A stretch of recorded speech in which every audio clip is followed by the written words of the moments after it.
Bismillah ar-Rahman ar-Rahim. We begin in the name of Allah, whose mercy is profound, whose kindness is forever. We have as yet done all the discussion on Arab, and we have seen that the Arab in a noun in an Arabic sentence take three forms, either in the form of rafa or in the form of nasab or in the form of jar. Obviously, these terms, whether in Arabic or English, are just meant to convey the understanding, the essence, the sense of the meanings. That's what really needs to be always our focus of attention. Almost the entire discussion on nouns is now over, except for one small bit, and that is what I call the followers. The reason why a noun takes one of these three forms of Arab in Arabic sentence is what we have already discussed.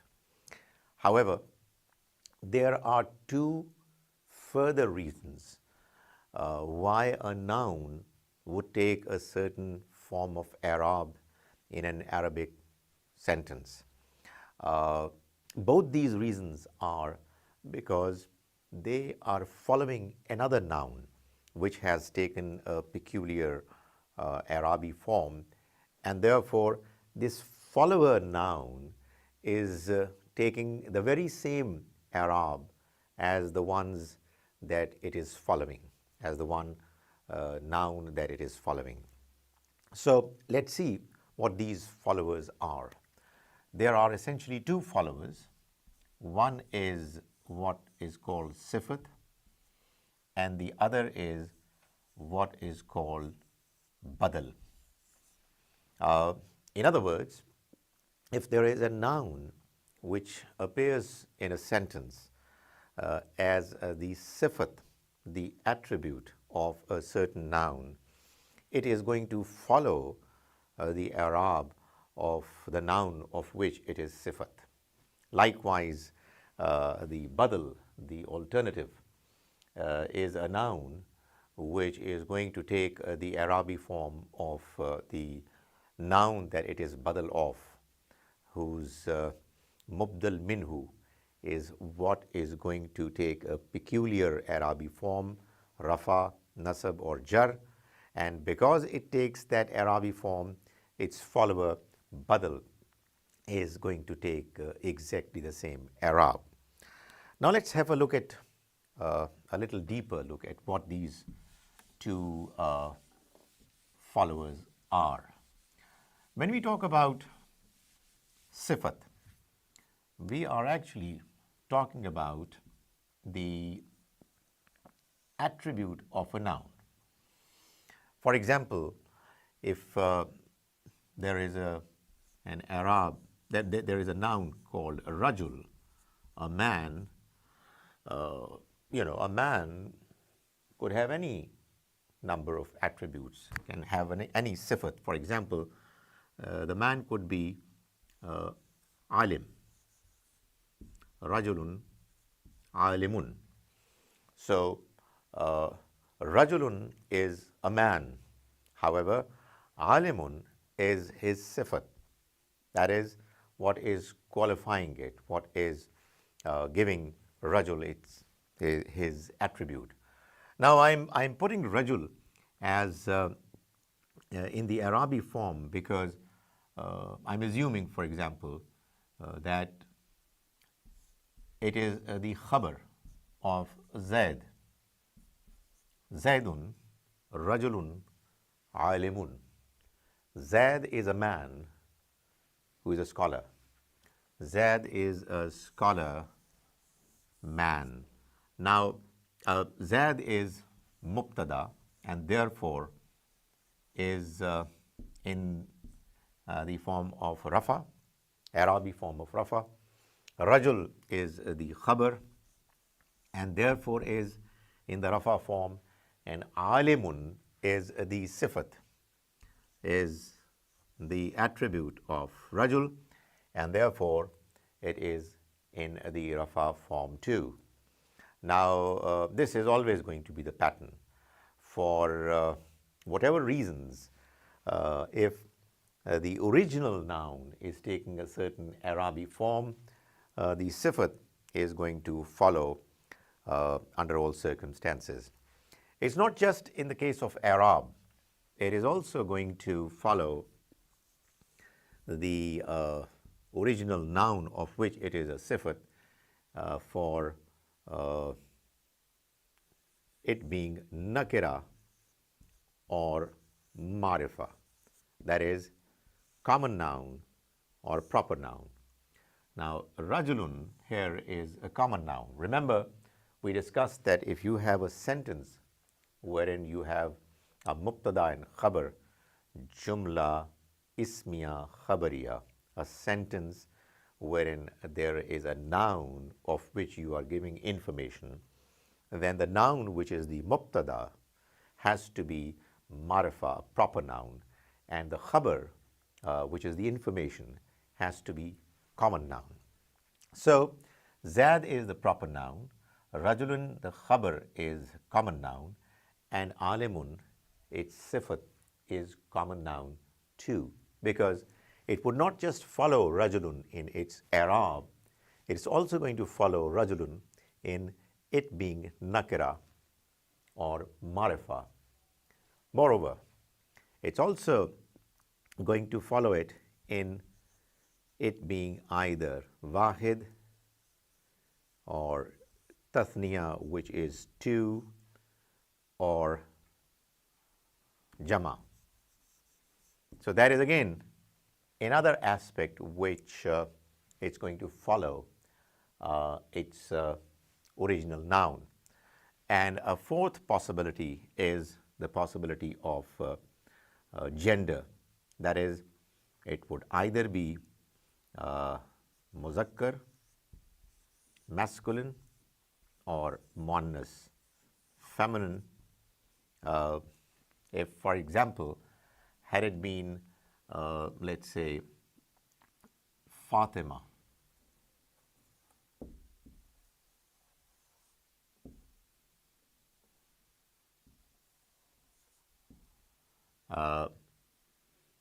imra'atun. Fatima is a lady who is an alima. In that case, imra'atun, which is the original noun, it's going to be followed by its sifat, which is going to be the same in its gender. Fatima, by the way, is not taking two harakat, is something which obviously needs to be explained. Despite it not having an alif lam before it, you find that it is taking a singular form of rafa, or the harakat that we ascribe to, in this case, is the pesh. It's not plural, it's not double, it's singular. So that's something which we will talk about later. But what I'm saying here is now that when you have a sifat, this particular reason for a noun to follow its original noun, then they follow, the sifat follows its mawsuf in four different reasons. In Arab, in it being nakira or marifa, in its form of wahid, tathniya, jama, or muzakkar or muannas. So that's what is sifat. So let's take another example. Let's take the example of a sifat which is going to be following a noun which is in the form of nasab. So why would there be a nasab? Well, one of the reasons could be that the noun is maf'ul bihi. So raitu means, it's a verb, I saw. When I say I saw, obviously the one I'm going to see is going to be in the form of nasab. Why? Because it's going to be maf'ul bihi. I saw a man, rajulan, aliman, who was a scholar. So, because the original noun, rajulan, is in the Arabi state of nasab, for reasons of it being maf'ul bihi, the sifat, which is following rajulan, is going to be also in the nasab form. If I was to say that I saw two men who were scholars, I hope some of you will be able to do it on your own without me letting you know about it. But for others, it's rajulaini. Why? Because rajul, when it is rajulun, its tasniya would be rajulani. But when it is rajulan or rajulin, its tasniya is going to be rajulaini. Remember, muslimun, muslimani, and musliman, muslimaini. So rajulaini is going to be followed by its sifat, which is going to be alimaini. So this sifat is diligently following its mawsuf, the one of whose sifat attribute it is. Likewise, you can go into the details of the other examples, wherein you're talking about feminine followed by a feminine sifat. You're talking about feminine in two, that is tasniya, and it's going to be likewise following the same pattern. Let's take one example of jar before we proceed for the next possibility of the follower. If I say qara'tu, I read, fil Quran, I read in the Quran. Which Quran? Which is the noble Quran, Quran al-Kareem. Now this Kareem is again the sifat of al-Quran, and here it's going to take the form of jar. Why? Well, because al-Quran here is in the Arabic form of jar because of the harf-e-jar fi, and it is followed by al-Kareem, which again is has to be in the Arabic form of jar because sifat always follows its mawsuf in all aspects. So what we find here is that because al-Quran is marifa, is proper noun with alif lam, al-Kareem has to be in proper noun as well. If you were to say, for example, giving you a slight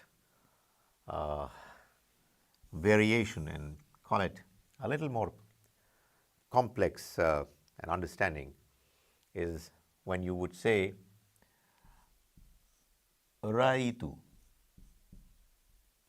I saw Zaid. I saw Zaid. Now, Zaid is again maf'ul bihi and therefore has to be in the Arabic form of nasab. So, Raitu Zaidan.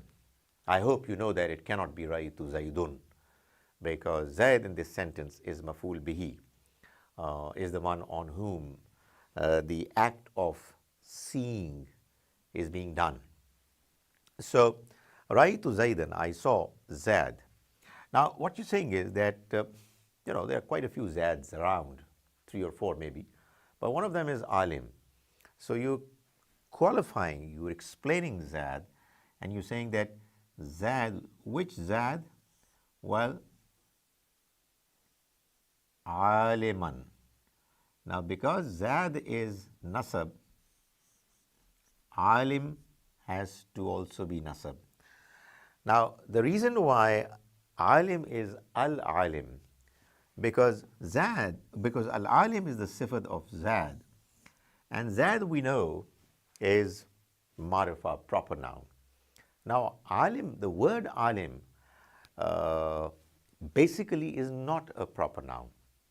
In order for it to be a proper noun, it has to have alif lam before it, appearing before it, for it to be described or to qualify to be a proper noun.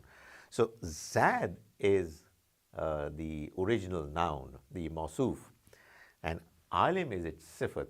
It has to follow it, not just in Arab, but has to follow it in it being nakara or marifa, wahid, tasniya, jama, muzakkar, muannas. That is exactly what it is doing. And we've already studied that because Zad doesn't have an alif lam, when it is going to have nasab, it will have two harakat, and it will be followed by an alif, which is just a custom of writing it that way. But al-alim with an alif lam would not allow alim, the word al-alim, to be followed by two harakat. You cannot have two harakat after alif lam. One of them gets dropped. So, Ra'aytu Zaidan al-alim. Well, sometimes it does happen that you write it this way, Zaidan al-alim. That's just a matter of reading it more fluently. You have a few occasions in the Quran as well, wherein you have this noon qutni, that is what they call. I remember it in, for example, Surah Homaza, Wailul likulli homazati lumazati nillazi jama. So this nillazi is just meant to join a noun with the next one in a way that the flow is not lost. It's flowing continuously without giving any gap. So that's one peculiar way of joining it. But I mean, it's perfectly okay if you say Raitu Zaidan al-alima. But if you would want to do it in a flow, you would say Raitu Zaidan al-alim. Right. Now, this is one of the reasons why some nouns are going to have a peculiar i'rab in them, although the three categories of reasons of i'rab do not apply to them directly. They apply to them indirectly, in that the nouns that they are following, they are the ones who have taken a certain i'rab, and because they are following them, they will have the same i'rab. The second of these two followers is what I called badal, which is, call it the replacement, the alternative, the other way of expressing a noun.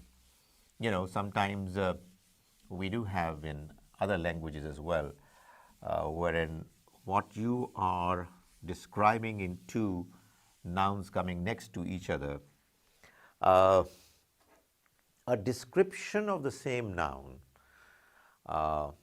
in a different way.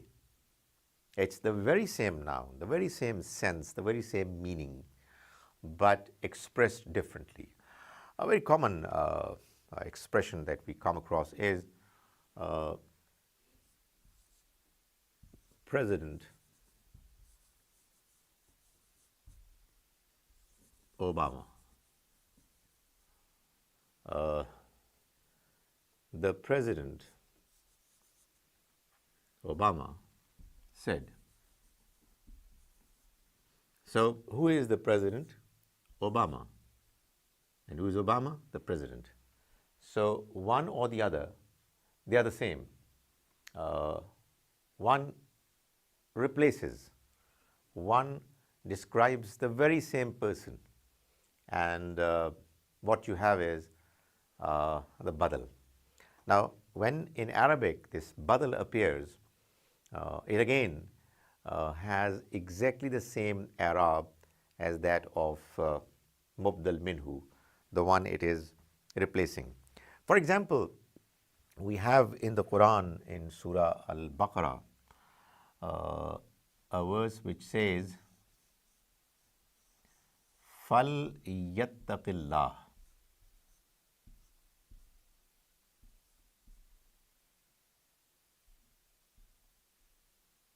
Yattaqillah. Then he should fear Allah. Rabbahu, who is his Lord. فَلْيَتَّقِ, then he must fear, he must be conscious of the presence of Allah. Who is Allah? His Lord. So Rabbahu here is in actual fact nothing but a badal of Allah, is the replacement, the alternative expression of Allah. And this badal, because it is badal, is requiring the need for the same i'rab of nasab to appear in rab as well. Allah is nasab because falyattaqillah, then he should fear. Whom should he fear? Allah.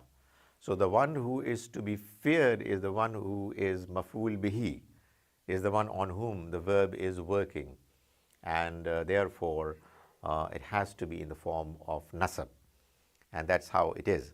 Now because Allah is in the form of nasab, Rabb has to also be in the form of nasab, because who else is Rabbahu but Allah?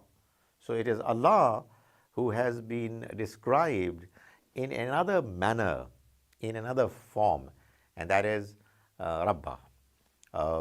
Here Allah is obviously has one harakat, because we know that Allah is actually ilah preceded by al.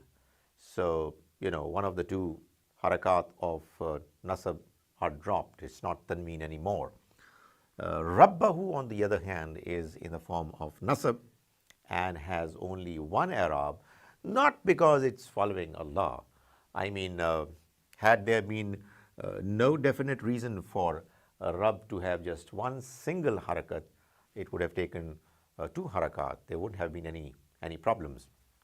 However, here, the reason why it is taking one harakat is that I hope some of you would be able to predict. It's mudaf. Because it's mudaf, and who is mudaf ilayh, all mudaf, when they appear, they come with only one harakat. Baytu Zaidin, the house of Zaid. Rabbahu, his Lord. So this is an example of badal. Let me give you another example from the Quran. The Almighty is in Surah Alaq, the 96th surah of the Quran, in verses 15 and 16, is mentioning Kalla la illam yantahi lanasfa'am bin nasiya. La nasfa'am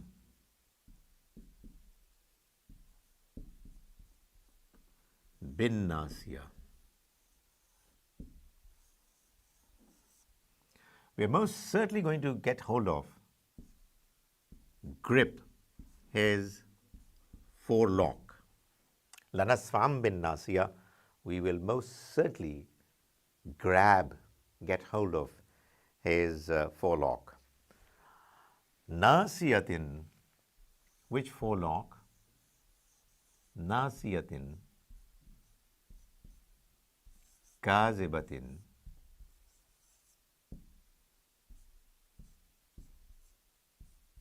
khatiya, khatiatin.